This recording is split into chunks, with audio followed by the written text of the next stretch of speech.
Halo Bang, Halo Bang, perkenalkan Bang, nama saya Sandi Pratama dari Universitas Mikroskill. Ingin mewawancarai Abang, apakah Abang berkenan? boleh Bang. Oke. Kalau boleh perkenalan diri dulu Bang. Eee, Perkenalkan nama saya Simon Petrus Sinurat, saya dari Ya, agama Kristen Protestan. oke. Langsung ke pertanyaan saja ya Bang. Oke Yang Bang. pertama ini Bang, bagaimana prinsip-prinsip dalam ajaran Protestan mengajarkan umatnya untuk menciptakan kerukunan antar umat beragama dan menghindari tindakan intoleransi? Menurut Abang aja ini. Eee, Prinsip-prinsip dalam ajaran agama Protestan yang mengajarkan umatnya untuk menciptakan kerukunan antar umat beragama dan menghindari tindakan intoleransi dapat ditemukan dalam beberapa ajaran inti. Seperti pertama, kasih terhadap sesama. Ajaran Yesus Kristus tentang kasih kepada sesama manusia merupakan landasan penting dalam agama Protestan. Dalam Markus 12 ayat 31, Yesus mengajarkan, "Kasihilah sesama manusia seperti dirimu sendiri." Kedua, penghargaan terhadap perbedaan. Protestanisme menghargai kebebasan individu dalam beragama.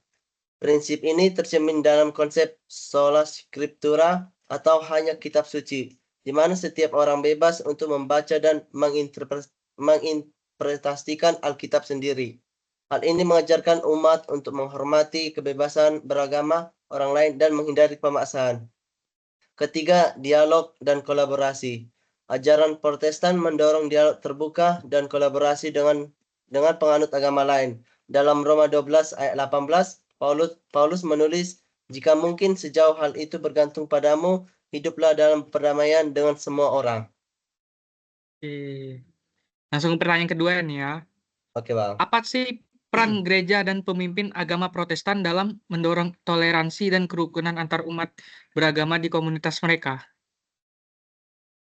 Gereja dan pemimpin agama Protestan memiliki peran penting dalam mendorong toleransi dan kerukunan antar umat beragama. Antara lain, yang pertama, pendidikan dan pengajaran. Gereja dapat mengadakan seminar, khotbah, dan kelas-kelas yang menekankan pentingnya toleransi dan kerukunan antar umat beragama. Pemimpin agama dapat mengajarkan nilai-nilai ini berdasarkan ajaran Alkitab. Kedua, kegiatan bersama. Mengadakan kegiatan bersama dengan komunitas agama lain seperti diskusi antaragama, proyek sosial, atau acara kebudayaan dapat membantu membangun hubungan yang baik dan saling pengertian. Ketiga, mediation dan resolusi konflik. Pemimpin agama Protestan dapat berperan sebagai mediator dalam konflik antar umat beragama, membantu menemukan solusi damai dan adil. Mereka juga dapat mempromosikan dialog sebagai cara utama untuk menyelesaikan perbedaan. Oke. Pertanyaan terakhir ini Bang dari saya. Bagaimana Oke, sih Bang. umat Protestan dapat secara aktif terlibat dalam upaya menciptakan kerukunan antar umat beragama dan apa saja tantangan yang mungkin mereka hadapi? Umat Protestan dapat terlibat secara aktif dalam menciptakan kerukunan antar umat beragama melalui berbagai cara. Cara pertama, partisipasi dalam dialog antaragama. Terlibat dalam diskusi dan pertemuan antaragama untuk memahami perspektif orang lain dan membangun hubungan saling percaya. Kedua, kegiatan sosial dan layanan masyarakat. Bekerja sama dengan komunitas agama lain dalam proyek-proyek sosial seperti bantuan kemanusiaan, pendidikan, dan layanan kesehatan untuk menunjukkan bahwa kerjasama dapat mengatasi masalah bersama. Ketiga, pendidikan dan penyadaran mengadakan kampanye atau program pendidikan yang menekankan pentingnya toleransi dan menghormati perbedaan agama, baik di dalam gereja maupun di masyarakat luas. Oke, terima kasih Bang Oke, atas jawabannya ya.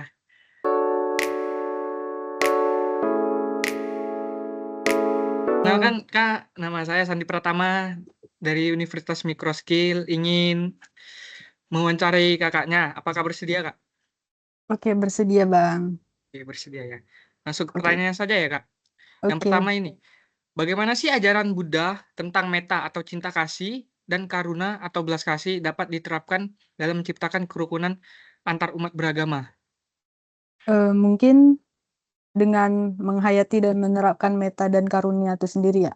Kita bisa menerapkannya dengan cara mengembangkan empati seperti merasakan apa yang dirasakan orang lain, kemudian memahami perjuangan dan kebutuhan mereka, kemudian menghindari kebencian, membantu sesama dengan menunjukkan solidaritas dan cinta kasih tanpa batas antar agama. Gitu sih, Bang. Oke, segitu aja ya. Oke. Langsung ke Iya, Pak. peran kedua ini, Kak. Apa sih peran prinsip Pancasila Buddha dalam menghindari tindakan intoleransi dan membangun hubungan harmonis antar umat beragama? Pancasila Buddha ini kan terdiri dari 5 sila atau prinsip moral lah gitu. Heeh. Nah, ini kan penting itu dalam menghindari tindakan intoleransi dan membangun hubungan harmonis antar umat beragama.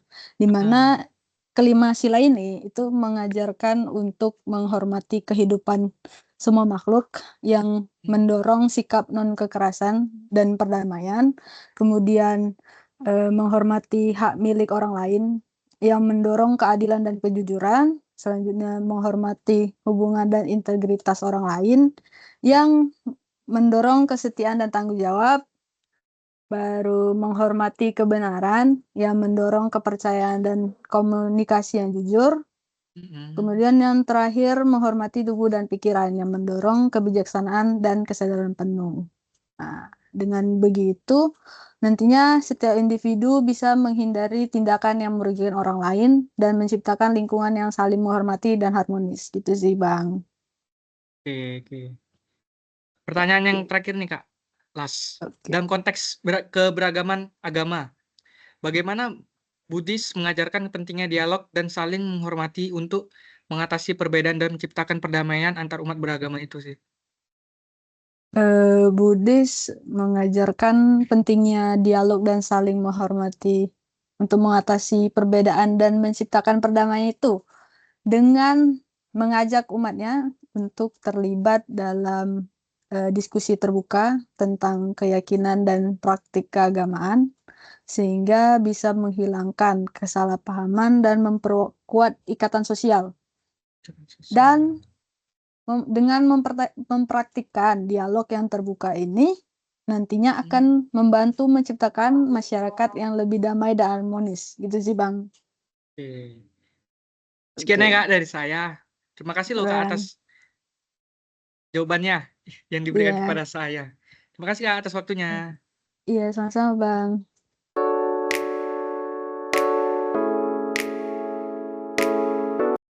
Halo Bang, perkenalkan Bang, nama saya Sandi Pratama dari Universitas Microskill. Ingin mewawancarai Abang, apakah Abang bersedia?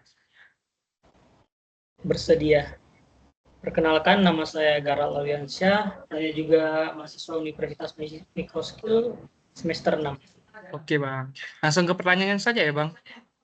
Pertanyaan pertama ini, bagaimana sih ajaran agama Islam itu mengajarkan pentingnya kerukunan antar umat beragama dan bagaimana prinsip-prinsip ini dapat diterapkan dalam masyarakat modern untuk menghindari tindakan intoleransi?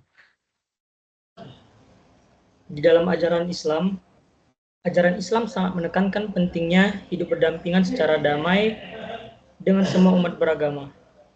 Al-Quran sebagai kitab suci Islam berisi banyak ayat yang mendorong umat Islam untuk berbuat baik dan berlaku adil kepada semua manusia, terlepas dari agamanya. Misalnya dari surah Al-Mumtahanah, Allah berfirman bahwa Dia tidak melarang umat Islam untuk berbuat baik dan berlaku adil kepada orang-orang yang tidak memerangi karena agama dan tidak mengusir mereka dari rumah mereka. Prinsip-prinsip ini dapat diterapkan dalam masyarakat modern melalui dialog antar agama dengan mengadakan forum dialog antar agama untuk meningkatkan pemahaman dan menghormati perbedaan. Melalui pendidikan, memasukkan nilai-nilai toleransi dan kerukunan antar umat beragama ke dalam kurikulum pendidikan. Dan kebijakan inklusif pemerintah dan lembaga masyarakat bisa membuat kebijakan mendorong inklusivitas dan melindungi hak-hak semua kelompok agama. Pertanyaan kedua ini Bang, apa saja contoh-contoh dalam sejarah Islam yang menunjukkan upaya menciptakan kerukunan antar umat beragama Dan bagaimana kisah-kisah ini dapat menjadi teladan dalam menghadapi tantangan intoleransi di masa kini? Sejarah Islam mencatat banyak contoh kerukunan antar umat beragama. Salah satu yang paling terkenal adalah Piagam Madinah yang dibuat oleh Nabi Muhammad SAW. Piagam ini adalah sebuah konstitusi yang memastikan hak dan kewajiban antar umat Islam dan komunitas-komunitas Yahudi dan Nasrani di Madinah. Piagam ini menunjukkan bagaimana Nabi Muhammad SAW mengelola keberagaman dan memastikan hak-hak minoritas terjaga. Selain itu, Khalifah Umar bin Khattab juga memberikan contoh toleransi yang luar biasa ketika beliau menaklukkan Yerusalem. Umar menjamin keamanan semua tempat ibadah dan memberikan kebebasan beragama kepada penduduknya. Kisah-kisah ini dapat menjadi teladan dengan menunjukkan bahwa keberagaman bisa dikelola dengan keadilan dan kasih sayang. Dan tindakan intoleransi bisa dihindari melalui kebijakan yang adil dan inklusif. Oke Bang, pertanyaan terakhir ini Bang.